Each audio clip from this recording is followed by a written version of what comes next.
10 chilling mafia hits the FBI still can't solve. There is a particular kind of darkness that lives inside the history of organized crime in America.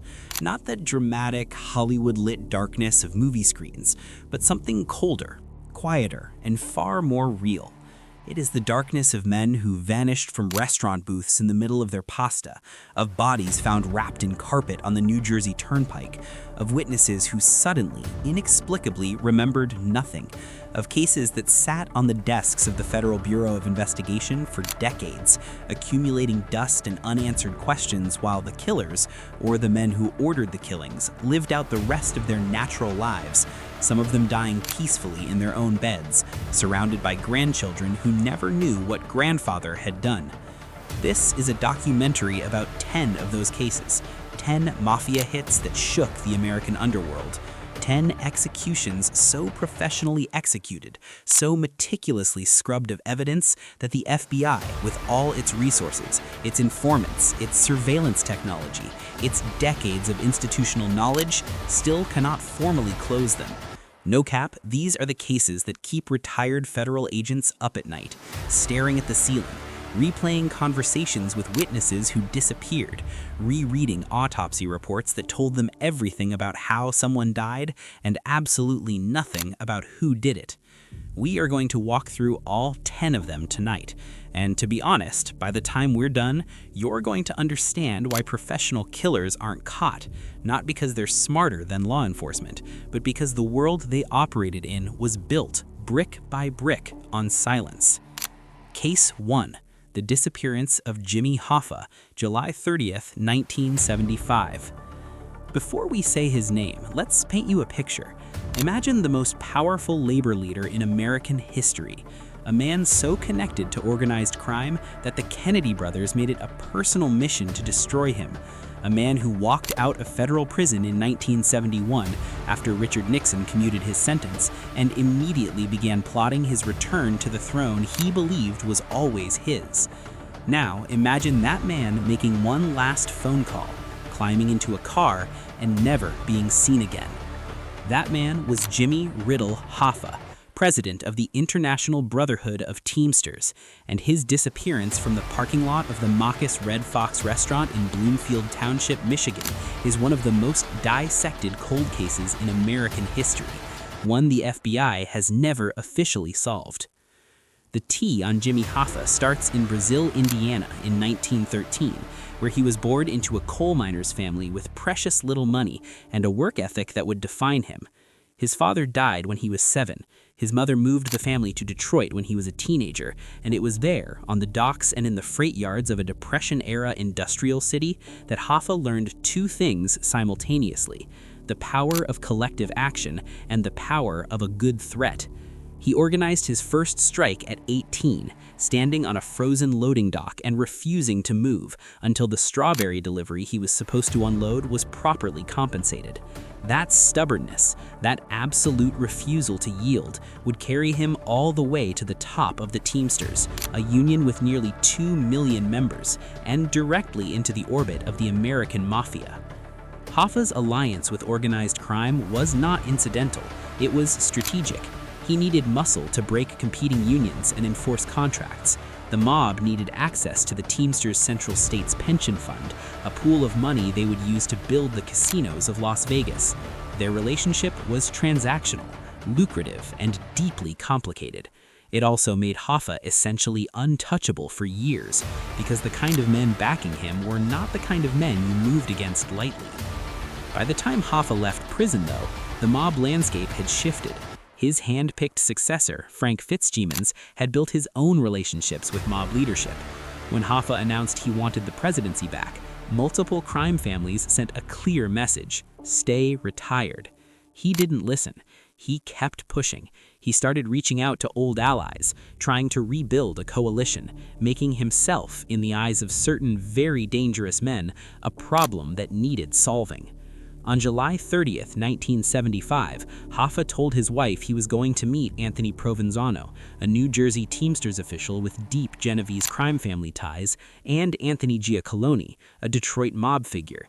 He arrived at the Red Fox. Neither man showed. He made a few phone calls from a payphone, and then he walked toward a waiting vehicle. Witnesses saw him get into a maroon Mercury Marquis Brougham and vanished from the face of the earth. The FBI's investigation, codenamed Hoffex, became one of the most extensive missing persons investigations in Bureau history. They dug up farms in Michigan. They sent cadaver dogs through fields in New Jersey. They excavated a horse stall in a Milford, Michigan stable. They listened to wiretaps. They flipped informants. And still, decades later, they have never formally charged anyone with his murder, and his body has never been found. Suspects have ranged from New Jersey mob figures to Detroit's Purple Gang successors, to a hit coordinated at the highest levels of the American La Cosa Nostra. A mob insider named Charles Brandt claimed in his book I Heard You Paint Houses that Frank Sheeran, an Irish-American Teamsters official and alleged hitman for the Bufalino crime family, personally killed Hoffa inside a Detroit house and arranged for the body to be cremated. Martin Scorsese adapted that account in The Irishman, but Sheeran is dead, and the FBI says the forensic evidence collected from that Detroit house was inconclusive. Jimmy Hoffa's fate remains officially unknown. The case remains officially open, and whoever put the call in on the most famous labor boss in American history is to this day not in any courtroom's record books. Case 2. The Killing of Paul Castellano, December 16, 1985. If you appreciate sheer audacity, and to be honest, the criminal underworld is nothing if not a stage for audacious moves, then the murder of Paul Castellano might be the boldest mafia hit in American history. Not because it was particularly violent, it wasn't. It was efficient, almost clinical. What made it breathtaking was its target. Paul Castellano was the boss of the Gambino crime family, the most powerful organized crime outfit in the United States. He was not just any boss, he was the man appointed by the legendary Carlo Gambino himself, married to Gambino's sister, running an empire that stretched from the waterfront to the construction industry to the meatpacking business. He was, in the hierarchy of the American Mafia, essentially the chairman of the board. And on a cold December evening in Midtown Manhattan, somebody shot him dead on the sidewalk outside Sparks Steakhouse in front of dozens of witnesses while Christmas shoppers walked by on 46th Street. The person who ordered that killing was, of course, John Gotti, the flamboyant Armani-suited captain from Queens who would go on to become the most famous mob boss of the late 20th century.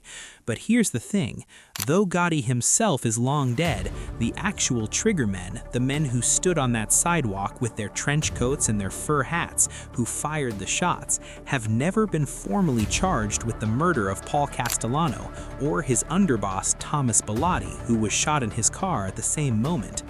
The origins of this power struggle go deep. Castellano was the kind of boss who preferred distance from the street. He ran his operation from his Staten Island mansion, which his crew called the White House, and he made decisions about construction contracts and labor racketeering while largely avoiding the drug trade, which he considered beneath the dignity of the family. Gotti, a street-level captain running rackets in Queens, had little patience for Castellano's boardroom approach.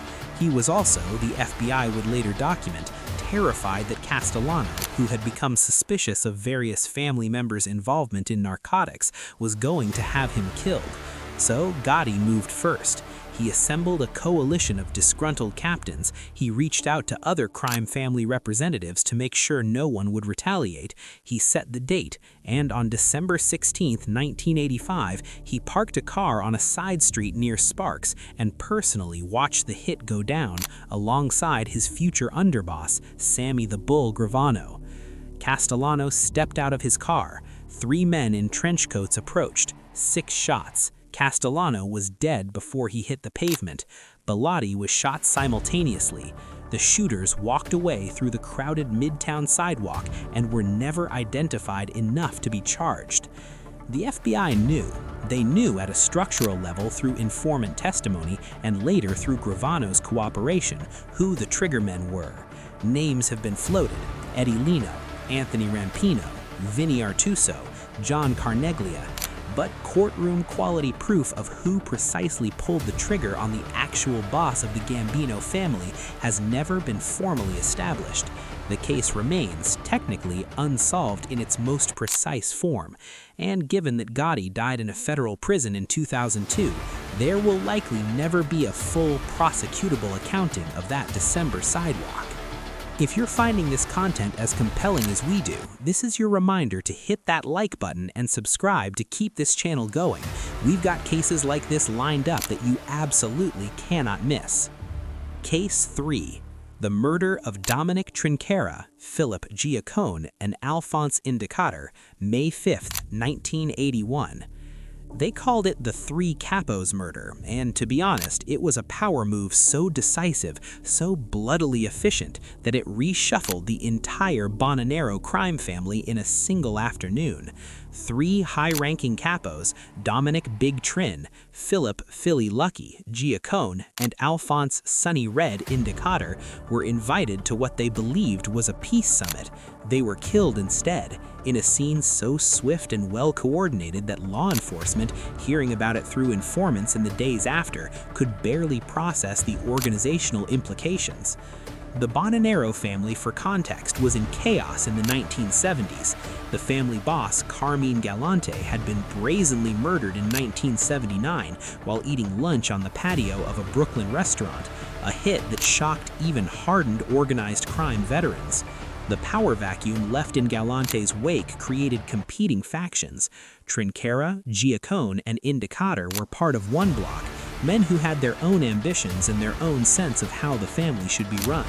The opposing faction, loyal to Philip Rastelli and his ally Joseph Massino, decided the simplest solution was elimination. What happened on May 5, 1981 has been reconstructed through years of testimony, primarily from Joseph Massino himself, who eventually became one of the most significant mob bosses to ever cooperate with the federal government. The three capos were brought to a social club in Queens. As they sat waiting for the meeting to begin, gunmen emerged. The three men were killed. Their bodies were buried in locations that would not be discovered for years. One set of remains was found in 2004 in a Queens backyard, prompting a grim media frenzy. Here is where the case becomes one for the unsolved column in the most technical sense. While the FBI has always known the broad contours of what happened and knowing roughly who did it, and still being unable to build the pristine legal architecture that a murder conviction requires.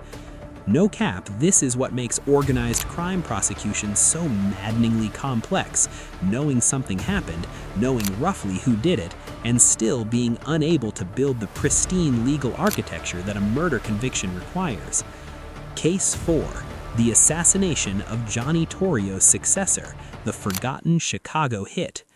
Chicago's organized crime history is, if anything, even more tangled than New York's, and it produced one of the most persistently mysterious unsolved hits of the mid-20th century. The target was a mid-level Chicago outfit figure whose death in the early 1960s sent a ripple through the entire organization, a hit that multiple FBI informants attributed to internal politics within the outfit, but which was never prosecuted because the witnesses who might have testified kept dying, disappearing, or suddenly discovering amnesia. The Chicago outfit, born in the chaos of Prohibition under Johnny Torrio and then Al Capone, by the 1960s had evolved into a deeply sophisticated criminal enterprise under Sam Giancana, a man so connected that the CIA actually approached him about assassinating Fidel Castro. The outfit controlled unions, restaurants, gambling operations, and had tentacles deep into Las Vegas. And like any organization of that size and complexity, it had internal tensions between those who wanted a lower profile and those who couldn't resist the spotlight, between factions loyal to old-school bosses and those eager to modernize. The hit, carried out with 2 shots from a silenced weapon in a Cicero parking lot, was witnessed by exactly no one willing to talk. The FBI opened a file, they canvassed, they brought in informants, they got nothing, or rather they got pieces of information from sources so deeply embedded that using them in court would have burned the informants and ended the FBI's ability to gather intelligence on the outfit for a generation. The Bureau chose the intelligence. The case went cold. It is still cold. It is cooked in the most permanent sense of the word. The principals are dead, the witnesses are dead, and the file sits in a federal archive waiting for a FOIA request that will mostly produce redacted pages. Case 5. The Execution of Albert Anastasia, October 25, 1957. Here's a name that deserves its own documentary. Albert Anastasia, the Lord High Executioner, the founding boss of Murder Incorporated, the man who turned contract killing into something that resembled a corporate division of the American underworld. He was feared in a way that very few figures in organized crime history have been feared, not as a distant, abstract threat, but as a visceral, immediate danger, capable of ordering your death on a whim. Anastasia grew up in Calabria, Italy, immigrated to New York as a teenager, and was working on the Brooklyn waterfront when he connected with the emerging organized crime structure that would become the American Mafia. He had a talent for violence, a calm, almost managerial relationship with it, and he rose through the ranks of the Mangano crime family by making himself indispensable as an enforcer and then eliminating the men above him. He had Vincent Mangano, his own boss, murdered in 1951. He ran the family as if it were his birthright. By 1957, though, Anastasia had made powerful enemies. He had reportedly been selling membership in the American Mafia, accepting money from civilians who wanted the protection of a crime family connection, which was considered a profound violation of protocol. He had also moved against the interests of Meyer Lansky and his ally Vito Genovese, who was systematically positioning himself to become the most powerful man in American organized crime. On the morning of October 25, 1957, Anastasia arrived at the barbershop in the Park Sheraton Hotel in Midtown Manhattan. He settled into the barber's chair. He closed his eyes under a warm towel. Two men walked in, pulled out their weapons, and shot him in full view of the hotel barbershop. He stumbled out of his chair and died in front of the mirrors.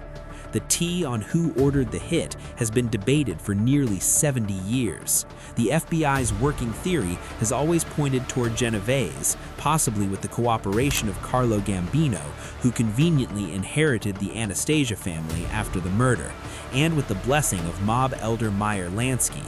But working theory is not a courtroom conviction. No one was ever charged with the murder of Albert Anastasia. The triggermen were never definitively identified. The case is officially open and officially cold. And this is your reminder mid-documentary to subscribe to this channel if you want more deep dives like this one, because we're only halfway through and the cases only get wilder from here. Case 6, the slaying of Louis Buckhalter, a different kind of unsolved. Most people know that Louis Lepke Buckhalter was executed in the electric chair at Sing Sing prison in 1944, making him the only major organized crime boss in American history to be executed by the state. What people don't know is that the murders Lepke ordered, the dozens of hits carried out by Murder Incorporated, the enforcement arm he helped create alongside Albert Anastasia, remain among the most thoroughly documented and simultaneously most prosecution-resistant killings in the history of American organized crime. Lepke came up in the garment district of Manhattan's Lower East Side, the son of Jewish immigrants, surrounded by the economic desperation of the early 20th century. He was a small man with a quiet manner and an absolutely ruthless capacity for strategic violence. He became the dominant figure in labor racketeering, controlling the garment, fur, and trucking industries through a combination of union corruption and targeted murder. The Murder Incorporated operation that Lepke helped build was responsible for between 400 and 1,000 murders. The exact number has never been established. Carried out largely in Brooklyn by a crew of predominantly Jewish and Italian hitmen who treated contract killing with a kind of blue-collar professionalism. They were paid per job. They didn't know the victims. They drove in from out of town, did the work, and drove home. the specific perpetrators of most of those murders were never charged. The network was so compartmentalized, the witnesses so terrified, that even with the cooperation of several Murder Inc. members who turned state's evidence, including Abe "Kid" Twist Rellis, who was himself found dead after allegedly falling from a Coney Island hotel room while in police protective custody, only a fraction of the organization's crimes were ever brought to trial. The rest sit in cold case files, attributed to an organization whose infrastructure has been documented, but whose individual acts of murder remain, in a strict legal sense, unresolved. Case 7. The murder of William "Billy Bats" Davino, 1970. If you've seen Goodfellas, and if you haven't, we need to have a conversation, you know Billy Bats as the made man who got beaten to death by Henry Hill, Jimmy Conway, and Tommy DeSimone in the back room of a bar. What you might not know is that the real Billy Bats, a made member of the Gambino crime family named William Davino, was indeed murdered in 1970, and his murder was indeed carried out by men close to Henry Hill. What you also might not know is that the murder of Davino, one of the most thoroughly documented mob killings in American cultural memory, was never fully prosecuted as a standalone criminal case with all participants charged. The case, in its complete form, remains one of those strange organized crime paradoxes. Everyone knows what happened, and no one is in prison for it. Case 8. The disappearance of Aldo Chuchi, the hit nobody will confirm. Not all mob mysteries involve the famous and the already documented. Some involve the middle management of organized crime, the soldiers and associates who knew too much, moved against the wrong person, or simply found themselves on the wrong side of a vote, taken in a room they were never invited into. Aldo Chuchi was a Genovese family associate operating in the New York metropolitan area in the late 1970s who disappeared without a trace in 1978. His family filed a missing persons report. The FBI opened a file after informants suggested his disappearance was connected to a dispute over the proceeds of a hijacking operation that went sideways. Multiple mob sources speaking to investigators off the record over the years confirmed that Chuchi had been killed, but the where, the who, and the how have never been established to any prosecutorial standard. What makes cases like Chuchi's particularly heartbreaking, and to be honest, this is the tea that true crime often glosses over, is the erasure they represent, not just of a life, but of the truth about that life. His family spent years not knowing if he had chosen to disappear, if he was alive somewhere, or if he was dead. The FBI's file on him has been formally inactive for decades. He is one of dozens of names in organized crime's ledger of the disappeared, men whose fates the Bureau suspects but cannot prove, whose killers have never faced justice, and whose stories have been swallowed by the code of silence that made the American Mafia so durable and so dangerous. Case 9. The murder of John Favara, 1980. This one is different. This one is personal, messy, and deeply human in its tragedy, and it produced one of the most persistent mob mysteries of the modern era.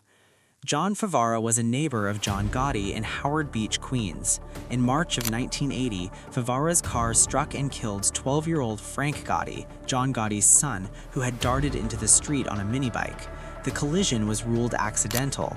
Frank Gotti's death was a genuine tragedy. By all accounts, Gotti was shattered. His wife, Victoria, consumed with grief, was photographed attacking Favara outside a supermarket shortly after the incident. In July of 1980, 4 months after the accident, John Favara disappeared. He had been warned by friends and neighbors that he should move. He hadn't moved fast enough. He was last seen being forced into a van in front of his workplace. He was never seen again. The FBI investigated. John Gotti was questioned. Gotti stated that he had been in Florida at the time of Favara's disappearance, which was true, and which his entire entourage confirmed, and which the FBI was unable to definitively disprove as an alibi. Whether Gotti ordered the killing from Florida, whether associates acted on their own out of loyalty, or whether something else entirely happened to John Favara has never been established in court. Informant testimony over the years has suggested that Favara was killed and his body disposed of in ways that would never be found. But suggestion is not evidence, and Favara's case remains unsolved, a man whose death was almost certainly ordered, but whose killer, in the legal sense, has never been named. If this case just gave you chills, make sure you've subscribed, because we promise you the final case is the one that will haunt you the most. Case 10, the execution of Carmine Galante, July 12, 1979. And then there is Carmine Galante. If you needed to design a mob boss who embodied everything terrifying and everything self-destructive about the American Mafia, you would end up with someone who looked a lot like Carmine Galante. Cigar clenched between his teeth, eyes that registered nothing, not warmth, not fear, not doubt. A man who had been shot, stabbed, and shot again over the course of his career, and who seemed for a long time genuinely unkillable. He was born in East Harlem in 1910 to Sicilian immigrants, and he was in trouble almost from the beginning, arrested for the first time as a teenager, cycling through reform schools and prisons in a pattern that would define the next several decades of his life. What set Galante apart from other street-level criminals was the precision of his ambition. He attached himself early to Vito Genovese and then to Joe Bonanno, making himself useful as an enforcer while simultaneously building his own networks in the narcotics trade, the heroin pipeline between Sicily and North America that would eventually be known as the French Connection. Galante spent 12 years in federal prison on narcotics charges. He was released in 1974. By 1979, he had maneuvered himself into the de facto position of boss of the Bonanno family, though his formal status remained disputed. He was making moves, reaching out to the Sicilian Mafia directly, bypassing the established American Commission, consolidating heroin import operations in ways that alarmed other family leaders who had their own arrangements to protect. On July 12, 1979, Galante was having lunch on the outdoor patio of Joe and Mary's Italian-American restaurant in the Bushwick section of Brooklyn. He was eating with his cousin and a restaurateur, relaxed, cigar in his mouth, unhurried. Two men in ski masks entered through the restaurant. A third gunman was positioned outside. All three opened fire simultaneously. Galante died in his chair. His bodyguards, two of them, survived without wounds, which the FBI took as an extremely clear signal that they had facilitated the hit rather than resisted it. The commission had voted. Galante had to go. The FBI knew this. What they could never fully establish was the complete chain of authorization, who precisely called the meeting, who cast the deciding vote, and exactly which fingers pulled the triggers. Suspicion has pointed in multiple directions over the years, including towards members of the Genovese and Gambino families who had the most to gain from Galante's removal, as well as Bonanno family figures who resented his autocratic style. No one has ever been charged with the murder of Carmine Galante. The two bodyguards who walked away without injury were later killed themselves, one in 1981, one in 1984, suggesting that someone needed to clean up loose ends. Those killings, too, are unsolved. The lasting legacy, why these cases still matter. We have spent this documentary walking through 10 killings, 10 acts of deliberate, organized, premeditated murder, and in each case we have arrived at the same unsatisfying destination: a cold case file, a retired agent who still can't talk about the details, and a family somewhere that never got an answer. It is tempting to frame this as a failure of law enforcement, and to be honest, there are certainly institutional failures woven through some of these investigations. But the deeper truth is more uncomfortable. The American Mafia, at its height, operated within a social ecosystem that actively resisted the tools of prosecution. Communities bound by immigrant loyalty, economic marginalization, and the very real threat of violent retaliation did not produce cooperative witnesses. The Code of Omertà was not just a romantic construct, it was a survival mechanism embedded in neighborhoods where the mob provided jobs, settled disputes, and offered a form of order that other institutions failed to supply.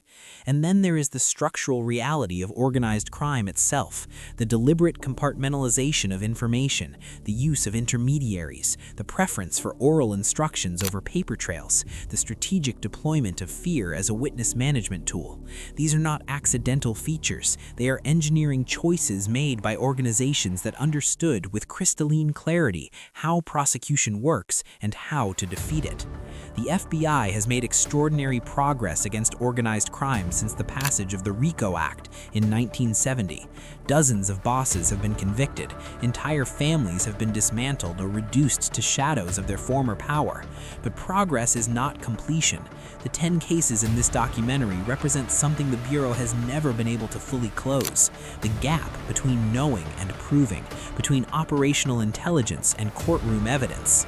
Jimmy Hoffa's bones are somewhere. Albert Anastasia's killers had names. The men who drove into that restaurant patio in Bushwick with ski masks and automatic weapons were real people who went home afterward and presumably ate dinner and slept. The machinery of organized crime justice, for all its power, could not reach them. That is the most chilling thing about the American Mafia, not the violence itself, which was always ultimately just violence. It is the silence after, the permanent, institutional silence of men who took their secrets to their graves while the cases sat open on the desks of agents who knew they would never close them. And the families of the victims, Castellano's surviving relatives, the family of John Favara, the children of soldiers and associates who were erased from the world without ceremony or resolution, they carried that silence too.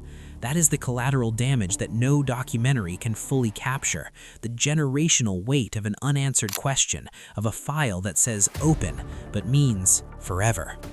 No cap, that is the most haunting part of all of this. Closing narration.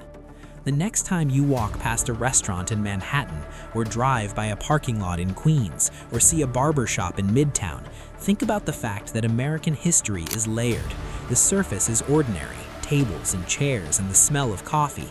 Underneath is something else. A nation that built extraordinary wealth and extraordinary inequality simultaneously, that created the conditions for organized crime to flourish, and that is still, decades later, working through the consequences. These 10 cases will not be solved tonight. They may never be solved. The men who pulled the triggers are almost certainly dead, and the men who gave the orders are almost certainly dead. And the witnesses who could have changed everything made their choices out of fear, out of loyalty, out of pure self-preservation, and those choices calcified into the permanent record of the unsolved. But we keep telling these stories because the alternative is forgetting, and forgetting is the one thing the victims, even victims who themselves were criminals, even victims who had ordered their own share of violence, do not deserve. Thank you for watching. If this documentary meant something to you, if it gave you chills or made you think differently about the history buried beneath the surface of American life, please subscribe to this channel and leave a like. It genuinely keeps this work alive and makes it possible for us to keep going deep on the stories that mainstream media glosses over. Share this with someone who loves true crime and drop a comment below telling us which case disturbed you the most. We'll see you in the next one. Stay curious, stay skeptical, and remember, the most dangerous secrets are the ones that nobody has ever been charged with keeping.